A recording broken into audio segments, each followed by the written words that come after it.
Bismillahirrahmanirrahim. Assalamu alaikum. Dear students, my name is Junaid Javed and today we are going to discuss second half of chapter number 1 related to computer sciences part 1. तो आइए हम अपने topic की तरफ move करते हैं और index देखते हैं कि आज हम लोगों ने कौन कौन से आर्टिकल्स इस चैप्टर में से डिस्कस करने हैं।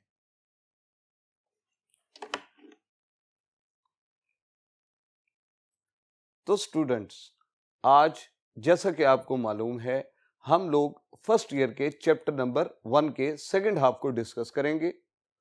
ये चैप्टर, इसके जो आर्टिकल हैं वो आपके सामने इंडेक्स के तौर पर बोर्ड पर लिखे हुए हैं।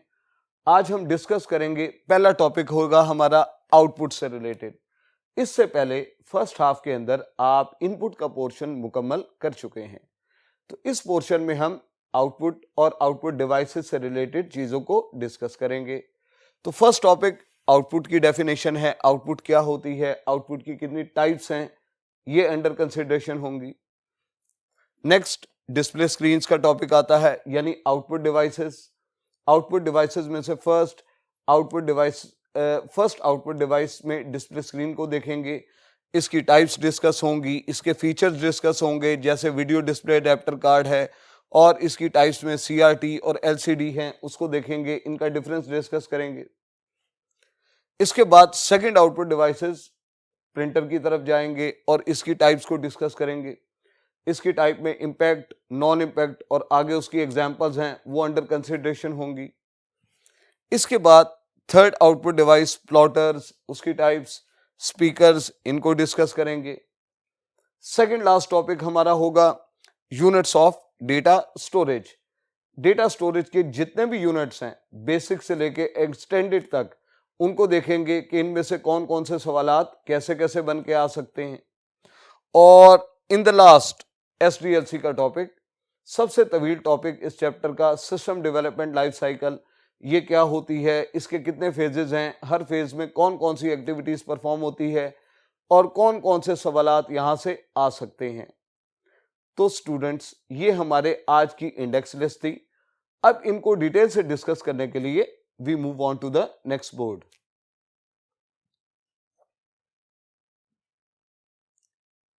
स्टूडेंट्स, आज का पहला टॉपिक हमारा आउटपुट से रिलेटेड है।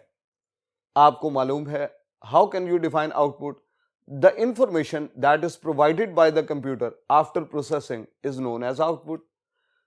अब ये आउटपुट हमें डिफरेंट जराए से मिल सकती है और इस आउटपुट की बेस पर हम डिफरेंट तरह से डिसीजन मेकिंग कर सकते हैं। तो आउटपुट प्रोड्यूस करने के लिए और यूजर तक पहुंचाने के लिए जो डिवाइसेस इस्तेमाल होती हैं वो डिवाइसेस क्या कहलाती हैं? आउटपुट डिवाइसेस कहलाती हैं। अब आउटपुट आपको दो तरह से, दो स्टैंडर्ड फॉर्म्स के अंदर अवेलेबल होती है, जिनमें से एक है सॉफ्ट कॉपी और एक है हार्ड कॉपी। ये दोनों टाइप्स ऑफ आउटपुट हैं जो हम लोगों ने आज डिस्कस करनी है। जैसा कि नाम से जाहिर है, सॉफ्ट कॉपी वो आउटपुट होती है जो आमतौर पर दो तरह से आपको डिस्प्ले होती है, या वो साउंड बेस होगी या वो स्क्रीन बेस होगी। आपको मालूम है साउंड बेस आउटपुट, आप साउंड है इसको आप सुन सकते हैं पर आप इसे टच नहीं कर सकते।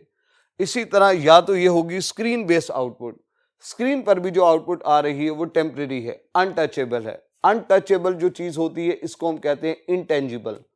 तो बेसिकली जो साउंड बेस आउटपुट होगी या स्क्रीन बेस आउटपुट होगी, ये एक तो टेम्परेरी होगी, यानी आप इसे परमानेंटली कहीं इस्तेमाल नहीं कर सकते, और दूसरी चीज ये इंटेंजिबल होगी।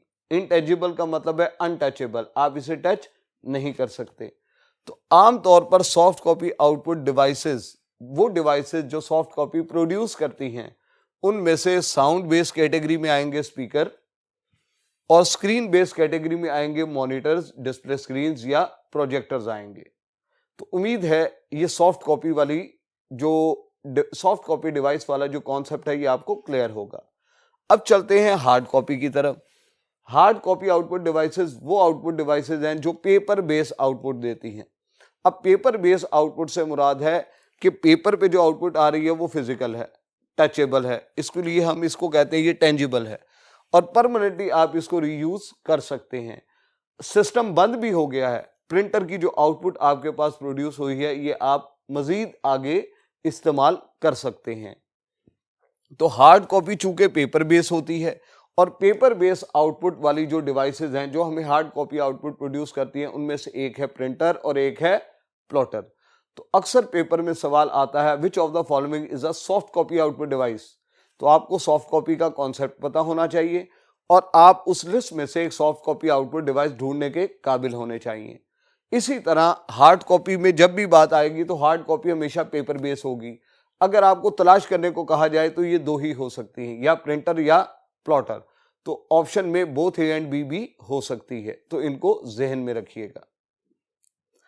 नेक्स्ट हमारा टॉपिक आउटपुट डिवाइस है, यानी वो डिवाइसेस जो सिस्टम से आउटपुट प्रोड्यूस करवा के यूजर को कम्युनिकेट करती हैं। यानी ये वो डिवाइसेस हैं जो वन वे ट्रैफिक के असूल पे अमल करती हैं।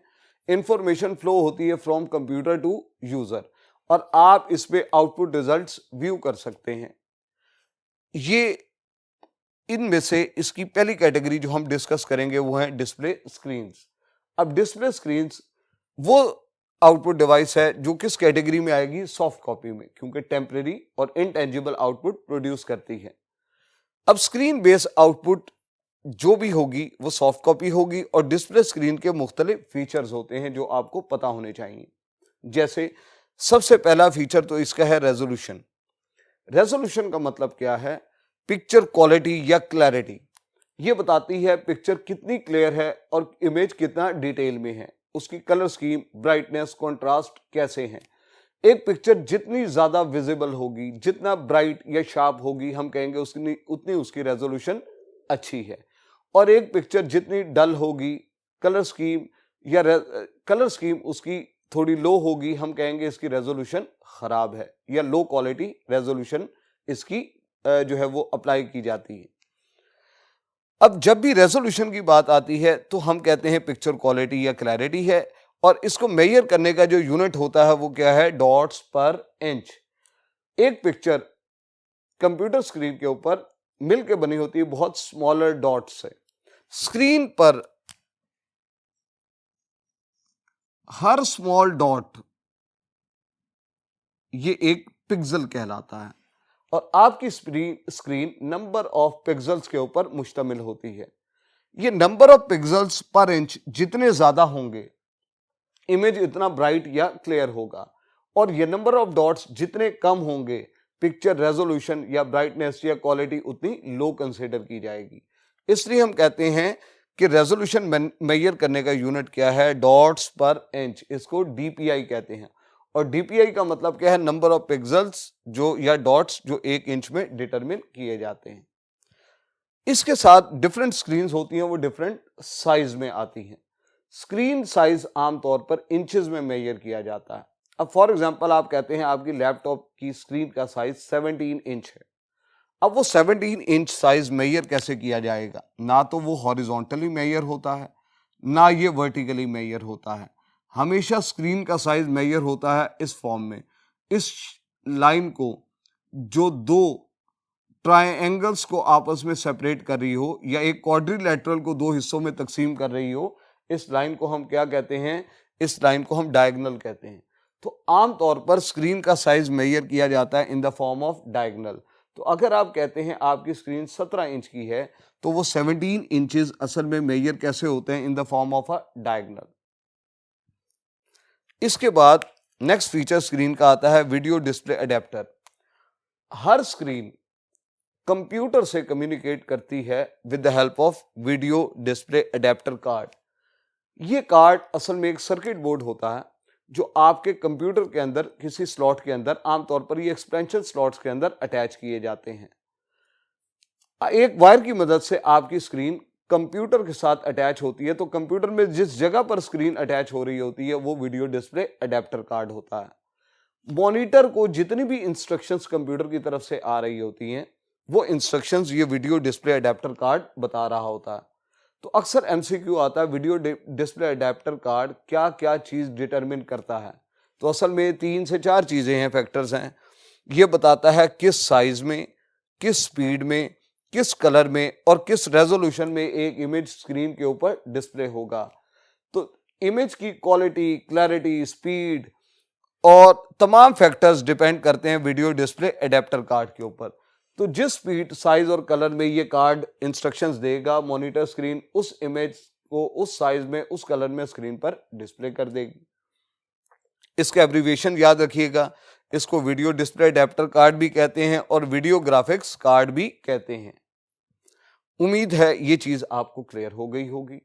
अब इसकी डिफरेंट टाइप्स हैं, वो डिस्कस करने के लिए हम मूव करते हैं नेक्स्ट बोर्ड की तरफ। Students, types of graphic cards होते तो ज्यादा हैं, लेकिन आपकी बुक में ये 3 टाइप्स डिस्कस की गई हैं। First of all VGA video graphics अरे, SVGA सुपर वीडियो ग्राफिक्स अरे और थर्ड वन है XGA एक्सटेंडेड ग्राफिक्स अरे। इन तीनों में स्टूडेंट्स 2 ही डिफरेंसेस हैं। ये 2 फीचर्स, C रिप्रेजेंट कर रहा है इनकी कलर स्कीम और R रिप्रेजेंट कर रहा है इनकी रेजोल्यूशन। तो आपको ये चीजें मेमोराइज करनी है। अक्सर पेपर्स के अंदर डिफरेंट तरह के कार्ड्स की कलर स्कीम पूछ ली जाती है या रेजोल्यूशन पूछ ली जाती है।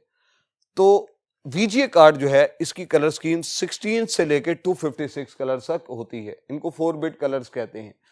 अगर 16 कलर होंगे तो कितनी रेजोल्यूशन देगा? 320 इंटू 200 डॉट्स पर इंच। DPI लिखा हुआ है डॉट्स पर इंच के लिए। तो याद रखिएगा, रेजोल्यूशन जब भी आएगी उसको मेजर किस में किया जाएगा? DPI में। तो ये 320 इंटू 200 डॉट्स पर इंच कितने कलर्स पे होगी? 16 कलर्स पे। और 16 से बढ़ा के आप इसे 256 कलर्स पर लेके जा सकते हैं। 256 कलर्स पे इसकी रेजोल्यूशन 640 बाय 400 पिक्सल्स होती है।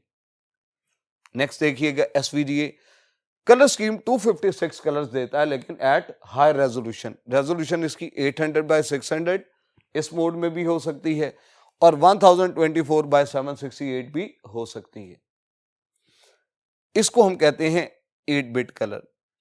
और इसके बाद आते हैं XGA एक्सटेंडेड ग्राफिक्स अरे। इनकी कलर स्कीम 16.7 मिलियन कलर्स हैं और ये किस रेजोल्यूशन पे काम करते हैं? 1024 बाय 768। इनको ट्रू कलर भी कहा जाता है। नेक्स्ट आर्टिकल के लिए स्टूडेंट्स हम मूव करते हैं नेक्स्ट बोर्ड की जानिब। स्टूडेंट्स, अब स्क्रीन की टाइप्स में एक टाइप है flat panel display. Flat panel display असल में ये कौन सी स्क्रीन्स हैं? इनका इंट्रोडक्शन तो सबसे पहले हुआ था लैपटॉप्स में। ये नोटबुक टाइप स्क्रीन्स हैं जो थिन हैं, वेटलेस हैं, इनका वेट कम है, लेस पावर कंज्यूम करते हैं SCRT, और इनका जो हीट डिसिपेशन है या हीट डिसिपेट करने की रेशियो है वो as compared to CRT monitors कम है। अब इनका आगाज तो लैपटॉप से हुआ था, लेकिन आजकल तमाम डेस्कटॉप स्क्रीन्स जो है वो फ्लैट पैनल डिस्प्लेस को यूज करती हैं। ये पोर्टेबल हैं, वेट इनका कम है और ये बेटर कंट्रास्ट या ब्राइटनेस रखते हैं। रेडिएशन रेट भी इनका लो होता है।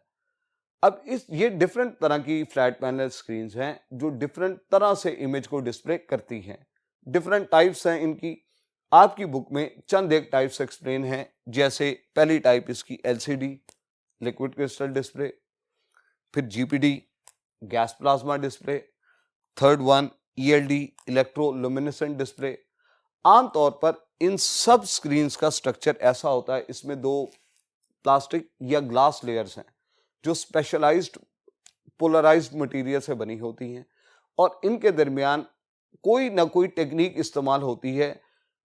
अगर LCD है तो इसमें लिक्विड क्रिस्टल सॉल्यूशन इस्तेमाल होगा। जब इन लिक्विड क्रिस्टल सॉल्यूशंस में से इलेक्ट्रिक करंट पास होगा, ये ग्लो करते हैं और डिफरेंट कलर से आउटपुट प्रोड्यूस करते हैं। तो आपको नाम बता के काम पूछा जा सकता है कि LCD का वर्किंग प्रिंसिपल क्या है। तो आपको याद रखना है कि ये लिक्विड क्रिस्टल सॉल्यूशंस को यूज करती है, जिनको चार्ज करके डिफरेंट कलर से आउटपुट दी जा सकती है। फिर आते हैं GPD गैस प्लाज्मा डिस्प्ले। इसमें भी प्लास्टिक या ग्लास लेयर्स हैं जिनके दरमियान एक स्पेशल गैस है। ये गैस मॉलिक्यूल्स लाइन अप होते हैं और जब ये इलेक्ट्रिक करंट से चार्ज होते हैं तो ये डिफरेंट कलर से मॉलिक्यूल्स ग्लो करके आउटपुट देते हैं, जिसकी ब्राइटनेस और कंट्रास्ट बहुत अच्छा होता है। लेकिन ये स्क्रीन लार्जर साइजेस में अवेलेबल है, स्मॉल साइजेस के अंदर ये इस्तेमाल नहीं हो सकती।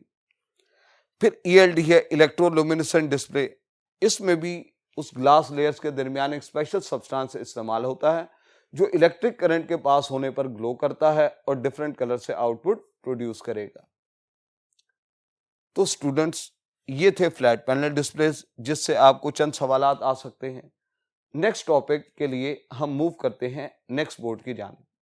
नेक्स्ट टॉपिक हमारा स्टूडेंट्स प्रिंटर्स का है। जैसे आप जानते हैं, अभी हमने डिस्कस भी किया, प्रिंटर्स जो हैं वो हार्ड कॉपी आउटपुट डिवाइसेस हैं, यानी वो आउटपुट डिवाइसेस जो कैरेक्टर्स, सिंबल्स, इमेजेस, इन सब चीज़ों को पेपर के ऊपर हार्ड कॉपी के तौर पे प्रिंट करने के लिए इस्तेमाल होती हैं। अब ये जो प्रिंटर्स हैं ये फिजिकल आउटपुट देते हैं और इनके वर्किंग मैकेनिज्म में फ़र्क होता है। इनके वर्किंग मैकेनिज्म के तहत ही इनकी दो कैटेगरीज हैं, कुछ कहलाते हैं इम्पैक्ट प्रिंटर्स और कुछ कहलाते हैं non impact printers. Impact printers वो टाइप है जो स्ट्राइकिंग मैकेनिज्म को यूज़ करती है। इसका मतलब है इनकी जो वर्किंग प्रिंसिपल है वो just like an ordinary typewriter होती है। पुराने वक्तों में आप देखते थे टाइपराइटर पे आप कीज प्रेस करते हैं तो जो कीज हैं वो फिजिकली पेपर के ऊपर स्ट्राइक करती हैं और एक इमेज क्रिएट होता है जो कि कीज की हैमर के फिजिकली पेपर के ऊपर स्ट्राइक होने के बाद अपीयर होता है। तो सेम इसी तरह ये भी पुराने वक्तों की टेक्नोलॉजी वाले प्रिंटर हैं। ये क्या काम करते हैं, पेपर को फिजिकली स्ट्राइक या टच या हिट करते हैं, जिससे एक ऐसा इमेज बनता है जिसकी क्वालिटी बहुत लो होती है। तो पहली बात तो ये स्ट्राइकिंग मैकेनिज्म इस्तेमाल करते हैं। आपसे पूछा जा सकता है ये यूज़ क्या करते हैं पेपर को स्ट्राइक करने के लिए। किसी हैमर से स्ट्राइक कर सकते हैं, किसी व्हील से स्ट्राइक कर सकते हैं, कोई पिन हो सकती है जो कि इंक रिबन के ऊपर जाके स्ट्राइक करेगी और एक इमेज आएगा जो कि बहुत लो क्वालिटी होगा। चूंकि ये पेपर को स्ट्राइक करते हैं और स्ट्राइक करने वाली चीज बेसिकली नॉइज प्रोड्यूस करती है, इसलिए ये नॉइजी होते हैं, स्लो हैं और ये चीप प्रिंटिंग जो है वो परफॉर्म कर सकते थे। इनकी पहली टाइप या एग्जांपल्स में आती है डॉट मैट्रिक्स प्रिंटर। ये वो वाहिद इम्पैक्ट प्रिंटर्स हैं जो अब आपको नजर आएंगे कुछ जगहों पर। इनका वर्किंग प्रिंसिपल एक प्रिंट हेड पर मुश्तमिल होता है जिसके अंदर टाइनी पिन्स होती हैं। ये हेड पेपर के ऊपर मूव करता जाता है हॉरिजॉन्टली और पिन्स आगे और पीछे स्ट्राइक करती जाती हैं। इसकी वजह से एक ऐसा इमेज बनता है जो छोटे छोटे डॉट्स को कंबाइन करने से बना होता है। चूंकि ये छोटी छोटी पिन्स को कंबाइन करने से एक इमेज बनाते हैं, इसलिए इनका एक और नाम है, इनको पिन प्रिंटर्स भी कहा जाता है। इनकी क्वालिटी जो है वो डिपेंड करती है पिन्स की तादाद के ऊपर। जितनी ज़्यादा पिन्स होंगी उतने ज़्यादा डॉट्स लगेंगे और उतनी अच्छी रेजोल्यूशन होगी। जितनी पिन्स कम होंगी उतनी रेजोल्यूशन कम होगी क्योंकि उतने डॉट्स कम लगाए जाएंगे। अब ये पिन्स की तादाद आपको याद होनी चाहिए, अक्सर पेपर में सवाल आ जाता है। इनकी पिन्स 9, 18 या 24 तक हो सकती हैं। अगर 24 पिन्स वाला प्रिंटर होगा तो उसकी क्वालिटी अच्छी होगी, 9 पिन्स वाला प्रिंटर होगा तो उसकी क्वालिटी लो होगी। नेक्स्ट इसकी टाइप आती है डेजी व्हील प्रिंटर। इसमें एक व्हील है जिसके ऊपर पेटल्स होंगे, हर पेटल कुछ कैरेक्टर्स के ऊपर मुश्तमिल होता है। ये व्हील्स रोटेट करते हैं और कैरेक्टर्स पेपर के ऊपर स्ट्राइक करते हैं जिससे एक ऐसा इमेज आता है जो कि सॉलिड कैरेक्टर पे मुश्तमिल होता है। अब अगर आप इस इमेज को देखें और इस इमेज को देखें, ये डॉट से मिलकर बना है, ये डॉट मैट्रिक्स का प्रिंट है, ये सॉलिड कैरेक्टर है, ये डेजी व्हील ने प्रिंट किया है। इन दोनों में फर्क किस चीज का है? क्वालिटी का। डॉट मैट्रिक्स प्रिंटर इनकी क्वालिटी लो है क्योंकि ये डॉट से मिलकर इमेज बनाते हैं, जबकि जो डेजी व्हील प्रिंटर हैं चूंकि ये एक सॉलिड कैरेक्टर प्रिंट करते हैं इसलिए इनकी क्वालिटी डॉट मैट्रिक्स से अच्छी होती है। इसकी क्वालिटी अच्छी है लेकिन स्पीड उससे डॉट मैट्रिक्स से स्लो होगी।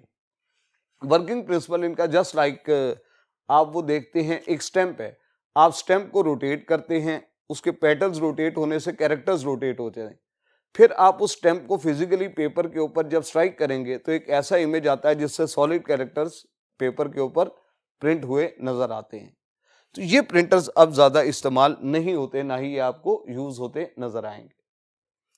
नेक्स्ट टाइप डिस्कस करते हैं, उसके लिए हम नेक्स्ट बोर्ड की जानिब मूव करते हैं। थर्ड टाइप है इंपैक्ट प्रिंटर्स की, वो लाइन प्रिंटर्स कहलाते हैं। ये एक वक्त में एक कंप्लीट लाइन को प्रिंट करने का काम करते हैं। अपने वक्त की ये फास्ट स्पीड डिवाइसेस कंसिडर की जाती थी और मेन फ्रेम कंप्यूटर्स के साथ इनका यूज था। ये एक वक्त में एक लाइन प्रिंट करते हैं, लेकिन मैक्सिमम स्पीड इनकी up to 3000 lines per minute इनकी मेजर की गई थी। दो टाइप्स इसकी होती हैं, चेन और बैंड प्रिंटर्स इसकी टाइप्स में आते हैं। तो अक्सर इनका वर्किंग प्रिंसिपल पूछ लिया जाता है, वो 1 लाइन एट अ टाइम है। मैक्सिमम स्पीड पूछी जाएगी तो 3000 एलपीएम है, और अगर इनकी टाइप्स पूछ ली जाएं तो ये नाम आपको पता होने चाहिए। इसके बाद सेकेंड टाइप प्रिंटर्स की वो है नॉन इंपैक्ट प्रिंटर्स। बेसिकली ये वो प्रिंटर्स हैं जो पेपर को फिजिकली टच, स्ट्राइक या हिट नहीं करते। इसकी बजाय ये कुछ ऐसी टेक्नोलॉजीज यूज करते हैं जिनसे हाई क्वालिटी आउटपुट प्रोड्यूस होती है पेपर को टच किए बगैर। अब अगर ये पेपर को टच नहीं करते तो फिर ये क्या इस्तेमाल करते हैं प्रिंटिंग के लिए? या तो ये लेजर यूज करेंगे, या ये लिक्विड इंक यूज करेंगे, स्प्रे टेक्नोलॉजी यूज करेंगे, या हीट टेक्नोलॉजी यूज करेंगे, जिससे पेपर के ऊपर एक हाई क्वालिटी इमेज आएगा पेपर को टच किए बगैर। चूंकि ये पेपर को स्ट्राइक नहीं करते, टच नहीं करते, इसलिए ये नॉइस प्रोड्यूस नहीं करते। इनको हम क्वाइट प्रिंटर्स कहते हैं। तो आइए, इनका वर्किंग प्रिंसिपल क्या है। ये स्ट्राइकिंग मैकेनिज्म इस्तेमाल नहीं करते। आमतौर पर इनमें पाउडर्ड इंक इस्तेमाल होती है, जो लेजर प्रिंटर में यूज होगी उसको टोनर पाउडर कहते हैं, और ये वही इंक है जो फोटोकॉपी मशीन्स में भी यूज होती है। तो टोनर इस्तेमाल करते हैं। फास्ट प्रिंटर हैं, चूंकि एक वक्त में एक पेज प्रिंट करके बाहर निकालते हैं, इसलिए इनको पेज प्रिंटर भी कहा जाता है। एक्सपेंसिव हैं, क्वाइट हैं, चूंकि पेपर को टच नहीं करते इसलिए क्वाइट हैं, और इनकी क्वालिटी इंपैक्ट प्रिंटर से हाई होती है। इसकी एग्जांपल्स में सबसे पहले लेजर प्रिंटर्स आते हैं। इनकी अपीयरेंस और working principle just like photocopier machine होता है। आप देखते हैं फोटोकॉपी मशीन में एक साइड से एक पेपर इंसर्ट हुआ है। फोटोकॉपी मशीन में एक ड्रम है, उस ड्रम के ऊपर एक इमेज इंक की मदद से क्रिएट हो जाता है। जब पेपर रोल होता है और उस ड्रम के नीचे से पास होता है, तो ड्रम अपने ऊपर मौजूद इमेज को इंक की मदद से पेपर के ऊपर ट्रांसफर कर देता है और एक पेज प्रिंट होकर बाहर निकल आता है। ये वो प्रिंटर्स हैं जो पेज प्रिंटर्स कहलाते हैं, क्योंकि कंप्लीट पेज को प्रिंट करते हैं। तो वर्किंग प्रिंसिपल इनका फोटोकॉपियर वाला है। लेजर बीम को यूज करते हैं, टोनर पाउडर को बर्न करते हैं पेपर के ऊपर और एक इमेज प्रोड्यूस कर देते हैं। हाई क्वालिटी है, कलर्स में भी प्रिंटिंग कर सकते हैं। इसकी स्पीड 4 से लेके 32 पेजेस पर मिनट तक कंसिडर की जाती है। पीपीएम याद रखिएगा हमेशा, वो यूनिट है जो पेजेस पर मिनट, और पेजेस पर मिनट किसका यूनिट होगा? स्पीड का। इसी तरह रेजोल्यूशन आप पहले जानते हैं, रेजोल्यूशन मेजर करने का यूनिट है डीपीआई, डॉट्स पर इंच। तो लेजर की रेजोल्यूशन 300 से लेकर 1200 डॉट्स पर इंच हो सकती है। तो ये वो मेन सवाल थे जो लेजर प्रिंटर से रिलेटेड आपसे पूछे जा सकते हैं। टोनर का पता होना चाहिए, रेजोल्यूशन का पता होना चाहिए और स्पीड का पता होना चाहिए। 7 वर्किंग प्रिंसिपल हमने डिस्कस किया। Next non impact printer discuss करने के लिए we move on to the next board.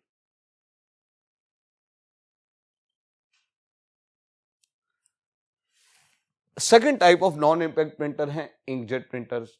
इनकी वर्किंग प्रिंसिपल या इनका जो मेथोडोलॉजी है वो just like a spray paint है। आप देखते हैं, आप स्प्रे पेंट के ऊपर एक छोटी सी नोजल है, उसमें से ड्रॉप्स ऑफ इंक शूट होते हैं पेपर के ऊपर। जब आप किसी स्प्रे पेंट का बटन प्रेस करते हैं तो drops of ink particles shoot होना शुरू होते हैं, और आप इसको जिस डायरेक्शन में रोटेट करते हैं एक इमेज बन जाता है। सेम वर्किंग प्रिंसिपल इसमें होता है। स्मॉल नोजल्स या गन्स लगी हुई हैं जहां से drops of ink droplets shoot होते हैं और पेपर के ऊपर एक इमेज बनाते हैं। चूंकि इसमें लिक्विड इंक इस्तेमाल होती है, इसलिए इसकी आउटपुट को ड्राई होने में थोड़ा टाइम लगता है। ये स्पीड के लिहाज से और रेजोल्यूशन के लिहाज से लेजर प्रिंटर से एक स्टेप नीचे आते हैं। इनको मिड रेंज प्रिंटर्स भी कहा जाता है। अब इसकी स्पीड 1 से लेके 6 पेजेस पर मिनट है और रेजोल्यूशन 300 से लेके 720 डॉट्स पर इंच मेजर की जाती है। और इसमें जो इंक यूज होती है वो कौन सी है? लिक्विड इंक यूज होती है। वर्किंग प्रिंसिपल स्प्रे पेंट वाला है। थर्ड टाइप इनकी कहलाती है वो थर्मल प्रिंटर्स। थर्मल किसी ऐसी चीज को कहते हैं जो हीट को यूज करते हुए अपना काम सरंजाम दे। तो थर्मल प्रिंटर्स ऐसे प्रिंटर्स हैं जो हीटेड पेन्स को यूज करते हैं और इसमें एक स्पेशल पेपर यूज होता है जिसको वैक्स पेपर कहते हैं। आमतौर पर wax paper type papers fax machine में भी इमेज प्रिंटिंग के लिए इस्तेमाल होते हैं। इसमें हीटेड पेन्स की मदद से वैक्स डॉट्स को बर्न करके एक इमेज बनाया जाता है जो परमानेंट होता है। ये वो प्रिंटर्स हैं जो आमतौर पर घरों में, ऑफिसेज में लोकल प्रिंटिंग के लिए इस्तेमाल नहीं होते। इनका स्पेशलाइज पर्पस है। ये आमतौर पर इंजीनियरिंग में या डिजाइन में इस्तेमाल होते हैं। इनकी आउटपुट सनलाइट से अफेक्ट होती है। चूंकि वैक्स है और वैक्स डायरेक्टली हीट को एक्सपोज करने से अपनी शेप खराब कर लेती है। इसी तरह इनका एक डिसएडवांटेज ये गिना जाता है कि इनको स्पेशल पेपर रिक्वायर होता है। इसके बाद next hard copy output device वो है प्लॉटर। अब आप सब लोग जानते हैं प्रिंटर और प्लॉटर दोनों हार्ड कॉपी आउटपुट डिवाइस है। इसका मतलब है ये दोनों डिवाइसेस पेपर के ऊपर अपनी आउटपुट प्रोड्यूस करती हैं। तो दोनों में फर्क क्या होगा? फर्क इन दोनों में स्केल ऑफ आउटपुट का है। प्रिंटर्स आमतौर पर स्मॉल पेजेस के ऊपर इमेजेस, डायग्राम्स या डॉक्यूमेंट्स प्रिंट करने के लिए इस्तेमाल होते हैं, लेकिन plotters large scale output produce करने के लिए इस्तेमाल होते हैं। बड़े बड़े मैप्स, चार्ट्स, आर्किटेक्चरल ड्राइंग्स या इमेजेस, मैप्स वगैरह इसके जरिए प्रिंट किए जाते हैं। तो लार्ज स्केल प्रिंटिंग करनी होगी तो उसके लिए क्या यूज होते हैं? प्लॉटर यूज होते हैं। डिफरेंट कलर्स में लार्ज साइज की आउटपुट ये प्रोड्यूस कर सकते हैं। इनकी डिफरेंट टाइप्स होती हैं। आपकी बुक ने इनकी 2 टाइप्स डिस्कस की हैं, जिनमें फर्स्ट टाइप है flat bed plotters. Flat bed plotters एक फ्लैट बेड लाइक सरफेस पर मुश्तमिल होते हैं जिसके ऊपर डिफरेंट पेन्स मूव कर रहे होते हैं और एक इमेज क्रिएट हो जाता है। तो इसमें एक बेड लाइक सरफेस और एक पेन्स की कलेक्शन है जो इमेज क्रिएट करने का काम करती है। इसी तरह ड्रम प्लॉटर है। ये आमतौर पर इसमें एक ड्रम होता है जो कंटिन्यूसली मूव कर रहा होता है और ड्रम के ऊपर एक पेपर माउंट होता है जो कंटिन्यूस प्रिंटिंग में इस्तेमाल हो रहा होता है। आमतौर पर इसका यूज क्या है? ये अर्थक्वेक रीडिंग्स को ट्रैक करने के लिए इस्तेमाल होता है। नेक्स्ट जो टॉपिक है वो डिस्कस करने के लिए हम मूव करते हैं नेक्स्ट बोर्ड की जानिब। नेक्स्ट आउटपुट डिवाइस स्टूडेंट्स हमारी स्पीकर्स है। आप लोग जानते हैं स्पीकर एक सॉफ्ट कॉपी आउटपुट डिवाइस है। चूंकि ये साउंड बेस आउटपुट देती है इसलिए इसको ऑडियो आउटपुट डिवाइस भी कहा जाता है। तो डिफरेंट तरह के स्पीकर्स मार्केट में अवेलेबल हैं जो डिफरेंट साउंड क्वालिटी रखते हैं।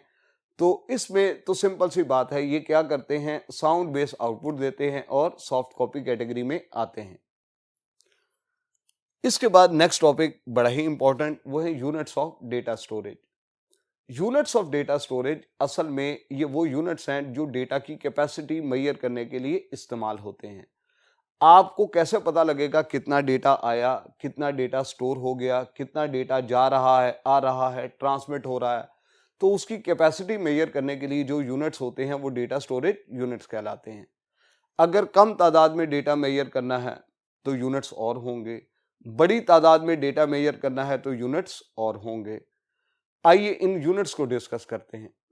किसी भी चीज को मेजर करने के लिए कुछ होते हैं बेसिक यूनिट्स, कुछ होते हैं स्टैंडर्ड यूनिट्स और कुछ होते हैं एक्सटेंडेड यूनिट्स।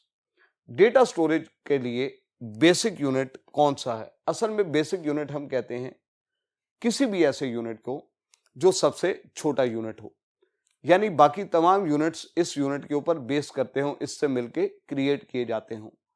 तो आपके कंप्यूटर्स के अंदर डेटा स्टोरेज का बेसिक यूनिट क्या है? वो है बिट।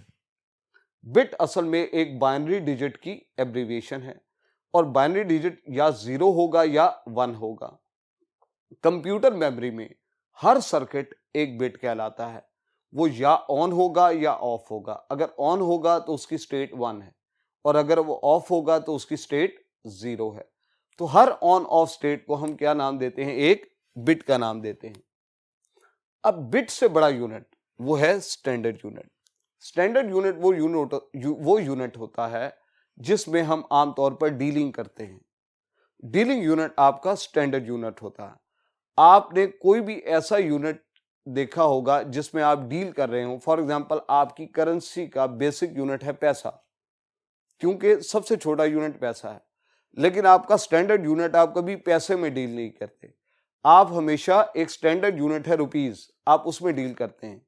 आपने किसी को 10 पैसे भी देने होंगे तो आप डायरेक्टली उसे 10 पैसा नहीं दे सकते, आपको कम से कम 1 रुपया उसको देना पड़ेगा। तो इसी तरह आपने कोई भी ऐसा डेटा स्टोर करना है जो 2 या 3 बिट्स में भी आ जाएगा, लेकिन कंप्यूटर आपको एक स्टैंडर्ड यूनिट वो है बाइट, वो आपको एक स्टैंडर्ड बाइट एलोकेट करेगा। को मिनिमम आप जो डील करेंगे वो जिस यूनिट के साथ वो है स्टैंडर्ड यूनिट, और वो है आपका बाइट। हर बाइट कंसिस्ट होता है किसके ऊपर, 8 बिट्स के ऊपर। तो 8 बिट्स मिलते हैं और एक बाइट बनता है, और एक बाइट के अंदर एक कैरेक्टर स्टोर होगा। फॉर एग्जाम्पल एक कैरेक्टर है ए, वो ए स्टोर करने के लिए कितनी जगह चाहिए होगा, 1 बाइट। तो फॉर एग्जाम्पल सबसे छोटा नाम है अली, उसमें 3 कैरेक्टर्स हैं, तो 3 कैरेक्टर स्टोर करने के लिए आपको कितनी जगह चाहिए होगी, 3 बाइट्स। अब स्टैंडर्ड यूनिट से बने हैं एक्सटेंडेड यूनिट्स। आमतौर पर जब बहुत बड़ी अमाउंट में डील करनी हो तो फिर स्टैंडर्ड यूनिट्स काम नहीं करते। बिल्कुल ऐसे ही जैसे आपने अपनी करेंसी में 1 रुपए वाले मल्टीपल्स बनाए हुए, ये 10 रुपए का नोट है, ये 50 रुपए का नोट है, ये 100 रुपए का नोट है, तो बेसिकली ये एक्सटेंडेड यूनिट्स हैं जो रुपये के मल्टीपल्स में हैं। 50 रुपया यानी 1 रुपया 50 बार आया है। तो इसी तरह स्टैंडर्ड यूनिट के बड़े मल्टीपल्स हैं, वो किलोबाइट्स, मेगाबाइट्स, गीगाबाइट्स और टेराबाइट्स हैं। ये आमतौर पर मिलकर बाइट्स से ही बने होते हैं, बाइट्स के मल्टीपल्स हैं। जैसे किलोबाइट 2 की पावर 10 बाइट्स पर मुश्तमिल होती है, यानी इसको अगर हम देखना चाहें तो ये 1024 बाइट्स कहलाते हैं। इसी तरह 1 MB के अंदर 2 की पावर 20 बाइट्स होंगे, यानी 1024 मल्टीप्लाई बाय 1024 बाइट्स। इसी तरह गीगाबाइट्स हैं 2 की पावर 30 बाइट्स, और टेराबाइट्स है 2 की पावर 40 बाइट्स। तो ये थे हमारे students data storage units. Next article के लिए हम मूव करते हैं नेक्स्ट बोर्ड की जानिब। स्टूडेंट्स नेक्स्ट आर्टिकल हमारा सिस्टम है। सिस्टम क्या होता है, कोई भी चीज जो बहुत सारे कंपोनेंट से मिलकर बनी हो, हर कंपोनेंट अपनी अपनी जगह कोई इंडिविजुअल टास्क परफॉर्म कर रहा हो, लेकिन किसी एक मकसद को अचीव करने के लिए, किसी एक प्रॉब्लम को सॉल्व करने के लिए अगर हम नंबर ऑफ कंपोनेंट्स को कंबाइन कर देते हैं और वो मिलजुल के किसी एक प्रॉब्लम को सॉल्व कर रहे होते हैं, किसी एक गोल को अचीव कर रहे होते हैं, तो वो क्या कहलाते हैं, वो सिस्टम कहलाते हैं। तो इसी तरह हम डिफाइन ऐसे करते हैं, combination of components that are linked together according to a plan to achieve a specific goal, these combination of components are called a system. For example अब एक कॉलेज है, इस कॉलेज को सिस्टम कहा जाता है, क्यों, इसमें बहुत सारे कंपोनेंट्स हैं, टीचर्स हैं वो अपना काम कर रहे हैं, स्टूडेंट्स हैं वो अपना काम कर रहे हैं, इसी तरह पार्किंग है, कैंटीन है, बुक शॉप है, एडवाइजर्स हैं, लाइब्रेरी है, बेशुमार कंपोनेंट्स हैं। हर कंपोनेंट का अपना अपना काम तो है, लेकिन उनको लिंक किया गया है किसी एक टास्क को परफॉर्म करने के लिए, तो एक कॉलेज एक सिस्टम के तहत रन हो रहा है। अब किसी भी सिस्टम के बहुत से कंपोनेंट्स होते हैं, लेकिन जो कंप्यूटराइज सिस्टम है उसके 5 कंपोनेंट्स होते हैं। आपसे पूछा जा सकता है नेम द कंपोनेंट्स, ये एक MCQ आ जाता है, which of the following is a component of a system. तो ये लिस्ट आपके जहन में होनी चाहिए। सबसे पहली बात, जब एक कंप्यूटराइज सिस्टम बनता है तो उसमें कुछ कंपोनेंट्स होंगे जो फिजिकल पार्ट्स पे मुश्तमिल होंगे, वो क्या कहलाएंगे, हार्डवेयर। फिर इस हार्डवेयर को चलाने के लिए कुछ सेट ऑफ प्रोग्राम्स या सॉफ्टवेयर भी इंस्टॉल करने पड़ेंगे, तो दूसरा कंपोनेंट हो गया सॉफ्टवेयर। तीसरे नंबर पे कुछ यूजर्स होंगे, पीपल या यूजर, जो इस सिस्टम को चलाएंगे। वो लोग करेंगे क्या, वो इस सिस्टम को डेटा देंगे, सिस्टम इन्हें इंफॉर्मेशन रिटर्न करेगा, तो चौथा कंपोनेंट हो गया डेटा या इंफॉर्मेशन।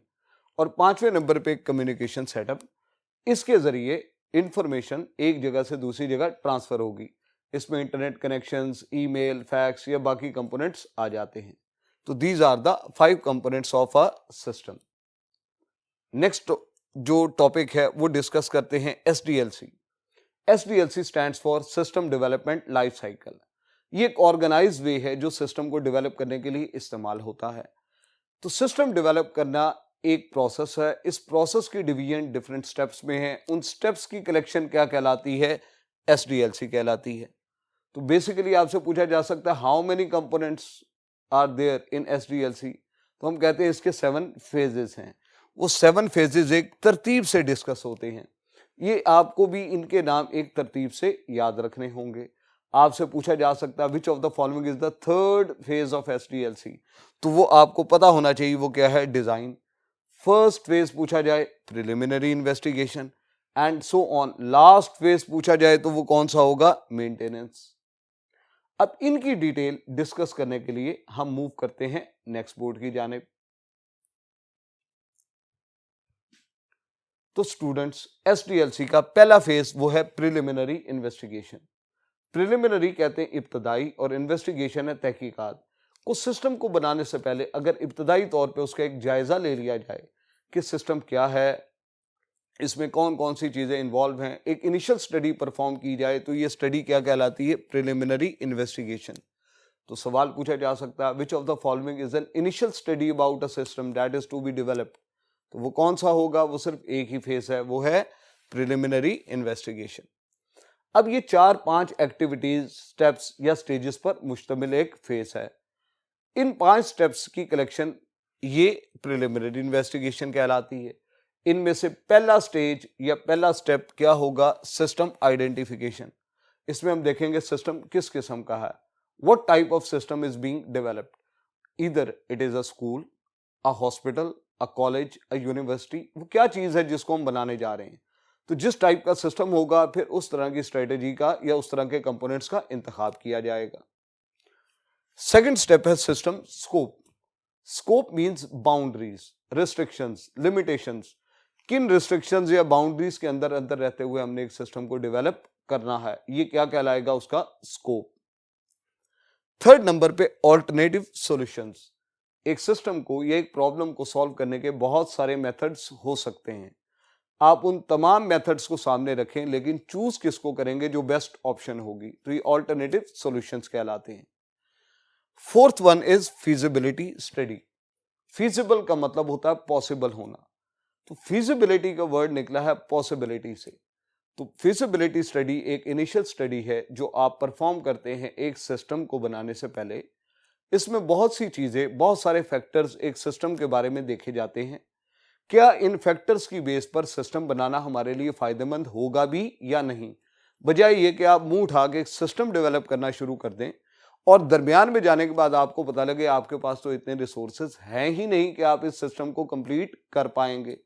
तो अगर इन रिसोर्सेज का एस्टिमेशन आपने सिस्टम बनाने से पहले कर लिया होता तो इस सूरत हाल का सामना आपको ना करना पड़ता।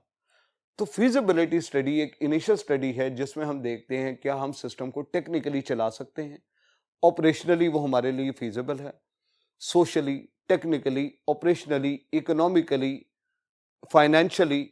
ये डिफरेंट फैक्टर्स हैं जिनकी बेस पे हम डिटरमिन करते हैं क्या सिस्टम बनाना हमारे लिए पॉसिबल है, फीजिबल है या नहीं। अगर ये तमाम फैक्टर्स क्लियर हैं और इसकी पॉसिबिलिटी क्लियर है तो हम कहते हैं फीजिबिलिटी स्टडी क्लियर है।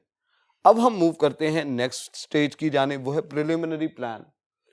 हमने ये तमाम जो फेजेस कंडक्ट किए इनकी एक समरी रिपोर्ट बनाई जाती है और वो समरी रिपोर्ट सीनियर मैनेजर्स को प्रोवाइड कर दी जाती है फॉर देयर अप्रूवल और रिजेक्शन।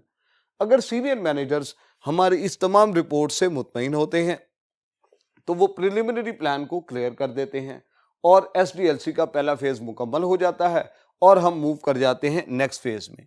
लेकिन अगर प्रिलिमिनरी प्लान को रिजेक्ट कर दिया जाता है, डिस्कार्ड कर दिया जाता है, तो फिर ये सारे प्रोसेसेस दोबारा से होते हैं। तो हम अज्यूम करते हैं कि प्रिलिमिनरी प्लान क्लियर है और हम मूव कर गए हैं सिस्टम एनालिसिस की जानिब। एनालिसिस का मतलब होता है एनालाइज करना, तज्जिया करना। किसी प्रॉब्लम को डिटेल से स्टडी करने का नाम एनालिसिस है। इस फेज में हम देखते हैं जो हमारा करंट सिस्टम चल रहा है वो क्या है, उसमें क्या प्रॉब्लम्स आ रही हैं, कहां कहां वो हमारे लिए इनसफिशिएंट है या अनसेटिस्फैक्टरी साबित हो रहा है। हम उसको एनालाइज करते हैं, उसकी प्रॉब्लम्स को आइडेंटिफाई करते हैं, उन प्रॉब्लम्स के सॉल्यूशन बताते हैं जिनसे ये प्रॉब्लम्स दूर हो जाती हैं। ये स्टेप क्या कहलाता है? ये सिस्टम एनालिसिस कहलाता है। अब सिस्टम एनालिसिस में हम रिव्यू करते हैं करंट सिस्टम को, इसके इंप्रूवमेंट एरियाज आइडेंटिफाई करते हैं और इसमें 4-5 चीजें या एक्टिविटीज परफॉर्म होती हैं जो ये दी हैं। जो बंदा एनालिसिस परफॉर्म करता है उसको कहते हैं एनालिस्ट। ये बेसिकली एक्टिविटीज वो परफॉर्म कर रहा है एनालिस्ट। इनमें से पहली एक्टिविटी है नीड एनालिसिस। लोगों की जरूरियात का अंदाजा लगाया जाए कि लोग किस तरह का सिस्टम चाहते हैं। एक सीनियर मैनेजर को सिस्टम की जो शक्ल सूरत चाहिए होगी वो और तरह की होगी, एक क्लरिकल स्टाफ है वो और तरह का सिस्टम चाहिएगा, और इसी तरह हर तरह के लोगों की अपनी अपनी रिक्वायरमेंट होती है। नेक्स्ट में हम डेटा गैदरिंग करेंगे, लोगों से इंटरव्यूज, वर्कशॉप्स, प्रेजेंटेशंस, क्वेश्चनियर्स, ये डिफरेंट टूल्स एंड टेक्निक्स इस्तेमाल करते हुए हम लोगों से इंफॉर्मेशन इकट्ठी कर सकते हैं। इसको हम कहते हैं डेटा गैदरिंग। फिर जो डेटा आया है उसको हम एनालाइज करेंगे, अगर वो एक्यूरेट नहीं है तो उसको एक्यूरेट करवाएंगे, अगर वो इनकम्प्लीट है तो उसे कंप्लीट करेंगे। तो इससे हमारा डेटा एनालिसिस आसान हो जाएगा। डेटा एनालिसिस में हम डिफरेंट डायग्राम्स बनाते हैं और डेटा को रिप्रेजेंट करते हैं ताकि उसको एनालाइज करना आसान हो सके, और एंड में एक रिपोर्ट बनाई जाती है जिसमें तमाम समरीज पुट कर दी जाती हैं, उसको एनालिसिस रिपोर्ट कहते हैं। तो ये था हमारा इन्वेस्टिगेशन और एनालिसिस का फेज। इसमें जो क्वेश्चंस आ सकते थे वो हमने डिस्कस किए। कोई फेज बना के उसकी एक्टिविटी आपसे पूछी जा सकती है। नेक्स्ट फेज के लिए हम मूव करते हैं नेक्स्ट बोर्ड की जानिब। स्टूडेंट्स, थर्ड फेज है हमारा डिजाइन। डिजाइन बेसिकली सिस्टम के दो तरह के होते हैं, एक लॉजिकल और एक physical. Logical design basically conceptual design होता है, और इसमें हम सिस्टम के अंदर देखते हैं इसके कितने कंपोनेंट्स होंगे, वो कैसे एक दूसरे से इंटरेक्ट करेंगे। तो आपसे पूछा जाए which phase involve the identification of components and is responsible for their interaction, तो वो कौन सा फेज होगा? वो लॉजिकल डिजाइन होगा। फिजिकल डिजाइन ये जरा सब्जेक्टिव इशू है। एक सिस्टम फिजिकली जब डिजाइन होता है तो उसमें चंद प्रॉपर्टीज हम देखते हैं, इनपुट क्या लेगा, प्रोसेस क्या करेगा, आउटपुट क्या आएगी, स्टोरेज कहाँ होगी, सिक्योरिटी रिक्वायरमेंट्स क्या होंगी। तो ये जो प्रैक्टिकल कॉन्सेप्ट्स हैं ये बेसिकली कौन सा फेज डील करेगा? Physical design. तो थर्ड फेज है लॉजिकल और फिजिकल डिजाइन प्रिपेयर होता है, और हम मूव करते हैं नेक्स्ट फेज में जो क्या है? कोडिंग। कोडिंग बेसिकली ऐसा फेज है जिसमें सिस्टम के कोड्स लिखे जाते हैं। कोड्स लिखने के लिए जो लोग इन्वॉल्व होते हैं वो प्रोग्रामर्स या सॉफ्टवेयर इंजीनियर्स कहलाते हैं। ये लोग हाई लेवल लैंग्वेजेस को यूज करते हुए सिस्टम के कोड्स जनरेट करते हैं, और ये वो फेज है जिसमें सबसे ज्यादा टाइम, कॉस्ट, रिसोर्सेज और बजट सिस्टम का कंज्यूम होता है। तो अक्सर सवाल पूछा जाता है which of the following phase of SDLC requires a lot of time, effort, cost and resources, तो वो कौन सा होगा? वो कोडिंग होगा। कोडिंग में एक्चुअल सिस्टम प्रोड्यूस हो जाता है। इसके बाद नेक्स्ट फेज है टेस्टिंग। जो एक सिस्टम बन गया है हमने उसको टेस्ट करना है, क्या वो अकॉर्डिंग टू रिक्वायरमेंट डेवलप हुआ है या नहीं। अगर किसी जगह प्रॉब्लम आ रही है इसका मतलब है बग्स आ रहे हैं, उसकी डिबगिंग करना असल में क्या कहलाता है? वो टेस्टिंग कहलाता है। टेस्टिंग दो तरह से होती है, एक कहलाता है यूनिट टेस्टिंग और एक कहलाता है सिस्टम टेस्टिंग। यूनिट टेस्टिंग कहते हैं बाय पार्ट टेस्टिंग को, और पार्ट को कहते हैं मॉड्यूल। तो अक्सर सवाल पूछा जाता है unit testing is also known as, तो इसका सेकंड नेम है मॉड्यूलर टेस्टिंग। इसको मॉड्यूलर टेस्टिंग कहा जाता है। सिस्टम के हर पार्ट को इंडिविजुअली चेक किया जाए, सैंपल डेटा पुट करके, और रिजल्ट्स कंपेयर किया जाए, तो ये स्टेप कहलाता है यूनिट टेस्टिंग। लेकिन ये जरूरी नहीं कि सिस्टम के अगर तमाम कंपोनेंट्स अलग अलग दुरुस्त काम कर रहे हैं तो ये कोई गारंटी नहीं कि वो इकट्ठा होकर भी सही काम करेंगे। उनको इकट्ठा करके सिंगल यूनिट की सूरत में टेस्ट करना भी जरूरी है। वो स्टेप कहलाता है सिस्टम टेस्टिंग, जिसमें तमाम पार्ट्स यकजा होकर एक यूनिट के तौर पर टेस्ट किए जाते हैं। इसमें डिफरेंट कंपैटिबिलिटी इश्यूज जो हैं वो रिमूव हो जाते हैं। जरूरी नहीं सिस्टम ए और बी अलग अलग सही काम कर रहे हैं तो वो कंबाइन होकर भी सही काम करें। तो जब इनको कंबाइन करके चेक किया जाता है तो जो चंद एक एरर्स होते हैं वो भी रिमूव हो जाते हैं और सिस्टम परफेक्ट हो जाता है। इसके बाद नेक्स्ट फेज वो है इंप्लीमेंटेशन और मेंटेनेंस। वो डिस्कस करने के लिए we move on to next board.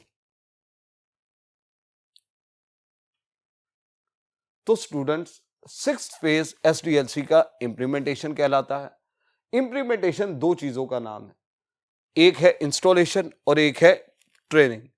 तो बने हुए सिस्टम को अगर हम यूजर के सामने, यूजर की मशीन पे इंस्टॉल कर दें और सिर्फ इंस्टॉल ना कर दें, साथ उसे ट्रेनिंग भी प्रोवाइड करें, तो ये स्टेप क्या कहलाता है? इंप्लीमेंटेशन। अब इंस्टॉलेशन के तो चार तरीके हैं, इन चारों में से किसी एक मेथड से आप सिस्टम को इंस्टॉल कर सकते हैं। फर्स्ट वन इज डायरेक्ट, पुराना सिस्टम एक ही गो में रिप्लेस और नए सिस्टम ने उसकी जगह ले ली। यानी अगर सिर्फ एक ही सिस्टम चल रहा हो, कौन सा नया सिस्टम, और पुराने को रिप्लेस कर जाए सिंगल गो में, तो हम इसको कहते हैं, ये कौन सी इंप्लीमेंटेशन है? डायरेक्ट। बाज औकात इंसान सोचता है कि यार मैं नया और पुराना सिस्टम दोनों साथ साथ चला लूं, जब मैं नए के साथ फेमिलियर हो जाऊंगा फिर पुराने को रिप्लेस करूंगा। तो वो टाइम पीरियड जिसमें नया और पुराना सिस्टम दोनों साइड बाय साइड चलते रहे, वो फेज क्या कहलाता है? Parallel implementation. थर्ड वन है बाय पार्ट्स, सिस्टम जैसे जैसे बढ़ता जा रहा है वैसे वैसे आता जा रहा है, आप बाय पार्ट्स उसे इंस्टॉल कर रहे हैं, ये प्रोसेस कहलाता है फेज्ड इंस्टॉलेशन। और बाज औकात सिस्टम आपके पास कंप्लीट बन गया है, लेकिन आप डिफरेंट डिपार्टमेंट्स को, डिफरेंट यूजर्स को डिफरेंट टाइम्स में वो सिस्टम अलॉट कर रहे हैं, तो ये स्टेप क्या कहलाता है? ये मेथड पायलट इंप्लीमेंटेशन कहलाएगा, जिसमें complete system is given to different users in different times. अच्छा, इन चारों में से आप किसी एक मेथड से सिस्टम को इंस्टॉल कर देते हैं, सिर्फ इंस्टॉल नहीं कर देते, साथ आप यूजर को ट्रेनिंग भी प्रोवाइड करते हैं ताकि वो सिस्टम को अच्छे तरीके से यूज कर सके। अब ट्रेनिंग बहुत सारे तरीकों से दी जा सकती है, बुक से, लेक्चर से, सीडीज या डीवीडीज से ट्रेनिंग दी जा सकती है, कोई मैनुअल्स दिए जा सकते हैं, एंड सो ऑन। इसके बाद लास्ट फेज है एसडीएलसी का मेंटेनेंस। ये लास्ट या नेवर एंडिंग फेज है। एक सिस्टम बन जाएगा लेकिन उसकी मेंटेनेंस तब तक चलती रहेगी जब तक या तो सिस्टम को ऑब्सोलीट करार नहीं दे दिया जाता या उसको रिप्लेस नहीं कर दिया जाता किसी नए सिस्टम से। ये ऐसे ही है कि आपने एक गाड़ी खरीदी है, अब गाड़ी तो आपने खरीद ली है लेकिन उसकी मेंटेनेंस आपकी जिम्मेदारी है। कब तक करते रहेंगे? जब तक वो गाड़ी आपके पास है, आप उसे सेल नहीं कर देते या उसका इस्तेमाल खत्म नहीं कर देते। तो सिस्टम की मेंटेनेंस करते रहेंगे तो सिस्टम आपको मैक्सिमम रिजल्ट्स प्रोड्यूस करता रहेगा। मेंटेनेंस नहीं करेंगे, परफॉर्मेंस आहिस्ता आहिस्ता डिग्रेड होना शुरू हो जाएगी। इसमें कौन कौन सी चीजें आती हैं? सिस्टम की आफ्टर सेल सपोर्ट आ जाती है, सिस्टम की डिफरेंट अपडेट्स या अपग्रेड जो आती रहती हैं वो इसमें शामिल हैं, मशीनरी को रनिंग कंडीशन में रखना मेंटेनेंस है, और करेक्शन ऑफ एरर्स या in case of user queries उनके जवाब देना, वो सब किस में आएंगे? मेंटेनेंस में आएंगे। तो स्टूडेंट्स, ये थे हमारे थ्योरेटिकल टॉपिक्स का इख्तिताम। अब हम कुछ सैंपल एमसीक्यूज डिस्कस करते हैं। तो आइए नेक्स्ट बोर्ड की जानिब मूव करते हैं और कुछ सैंपल एमसीक्यूज डिस्कस करते हैं। जी स्टूडेंट्स, अब आप देखिएगा आपकी स्क्रीन पर कुछ सैंपल एमसीक्यूज डिस्प्ले हो रहे हैं, इनको हम डिस्कस करते हैं। ये एमसीक्यूज उन्हीं लेक्चर से लिए गए हैं जो इससे पहले वो टॉपिक्स हमने उस लेक्चर में डिस्कस किए थे। फर्स्ट एमसीक्यू देखिएगा, the output can be, output किस तरह की हो सकती है? ऑप्शन नंबर ए, क्या प्रिंटेड आउटपुट हो सकती है? बिल्कुल हो सकती है। डिस्प्लेड ऑन स्क्रीन, क्या स्क्रीन पर आ सकती है? ये भी ठीक हो सकती है। और option number C, played through speaker, ये भी ठीक है। तो दुरुस्त ऑप्शन होगी all of these. Second question देखिएगा, मॉनिटर डिफर इन, मॉनिटर्स में किस किन फैक्टर्स की बेस पर आप डिफरेंशिएट कर सकते हैं? ऑप्शन नंबर ए, साइज की बेस पर हो सकता है, कोई मॉनिटर्स कम साइज के होते हैं, कोई बड़े साइज के होते हैं। ऑप्शन नंबर बी, क्या रेजोल्यूशन में फर्क हो सकता है? बिल्कुल हो सकता है। और ऑप्शन नंबर सी, क्या कलर स्कीम भी वेरी कर सकती है? बिल्कुल कर सकती है। तो इसका जवाब भी क्या होगा? Option number D, that is all of these. Third question है, which of the following is not a type of printer, कौन सी प्रिंटर की टाइप नहीं है? तो ऑप्शन नंबर ए, लेजर, ये तो एक प्रिंटर है। ऑप्शन नंबर बी, इंकजेट, ये भी एक प्रिंटर है। ऑप्शन नंबर सी, इंपैक्ट, ये भी एक प्रिंटर है। Option number D, flat bed, ये प्रिंटर नहीं है, इट इज अ प्लॉटर। तो जवाब क्या होगा? Option number D, that is flat bed. Next question देखिएगा, a bit can represent how many different values, bit में कौन कौन सी वैल्यूज आ सकती हैं, आपको मालूम है बिट या तो ऑन होता है या ऑफ होगा, इधर 0 और 1। तो यहां पे कितनी वैल्यूज होंगी, या 0 या 1, ऑप्शन नंबर सी 2 और ऑप्शन नंबर डी 3। तो bit can represent how many different values, तो डिफरेंट वैल्यूज कितनी होंगी, 2, या 0 होगी या 1 होगी। Option number C is the correct answer. Next question देखिएगा, 1 KB इज अप्रोक्सीमेटली, 1 KB किसके बराबर होता है, तो ये 1024 बाइट्स के इक्वल होता है। तो इसका दुरुस्त जवाब है option number C, that is 1024 bytes. Next MCQ है, testing all programs component together is called. तमाम प्रोग्राम के कंपोनेंट्स को इकट्ठा करके सिंगल यूनिट की तौर पे अगर टेस्ट किया जाए तो ये क्या कहलाता है, ये तो बेटा एक डेफिनेशन है, किस चीज की, सिस्टम टेस्टिंग की। तो दुरुस्त जवाब है option number C, that is system testing. जी बेटा, ये था आज का हमारा लेक्चर, जिसमें थ्योरेटिकल टॉपिक्स और सैंपल एमसीक्यूज हमने डिस्कस किए। उम्मीद है आपकी अंडरस्टैंडिंग बेहतर होगी। नेक्स्ट लेक्चर के लिए इजाजत दीजिए। अल्लाह हाफिज।